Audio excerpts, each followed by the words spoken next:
গোটা বনের মাঝে বাস করত এক গাধা। নাম ছিল ঘ্যাঁচু। সে ছিল একটু বেশি চালাক, কিন্তু বোকাও বটে।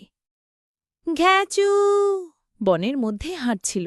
হঠাৎ দূরে এক সিংহকে দেখতে পেল। ঘ্যাঁচু চমকে উঠে, ওই যে সিংহ! যদি ধরে ফেলে তবে তো ভর্তা বানিয়ে ফেলবে। ঘ্যাঁচু সঙ্গে সঙ্গে একটা চালাকি খাটাল। সে গিয়ে সিংহের সামনে গম্ভীর হয়ে দাঁড়াল। ঘ্যাঁচু গম্ভীর গলায়, হে সিংহ মহারাজ, আপনি জানেন আমি কার ঘোড়া? তুই আবার কার ঘোড়া রে?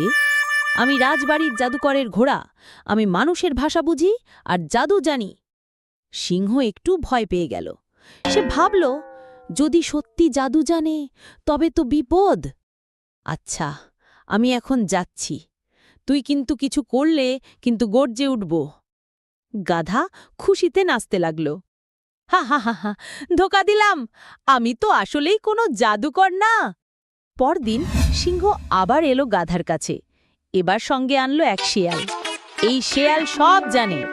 যদি তুই মিথ্যা বলে থাকিস তো আজই খাওয়ার জন্য প্রস্তুত থাক। ওকে আমি আগে দেখেছি, এটা তো গ্রামের গাধা, কোনো রাত জাদুকর না। মাগো, এবার তো সত্যি ফাঁস। সিংহ রেগে গিয়ে গাধার দিকে ঝাঁপ দিল, কিন্তু ঠিক সেই সময়ে গাধা এমন এক কাণ্ড করল, আগুন আগুন আগুনের জাদু! সিংহ ভয় পেয়ে থমকে গেল। গাধা এক ঝাঁপে পাশের জঙ্গলে লুকিয়ে পড়ল। এই গাধা হয়তো সত্যি কিছু জানে। আমি ঝুঁকি নিতে চাই না। এটা বুদ্ধির খেলা মহারাজ। বোকা গাধাও চালাক হতে পারে। এইভাবেই গাধা তার বুদ্ধি দিয়ে প্রাণ বাঁচাল।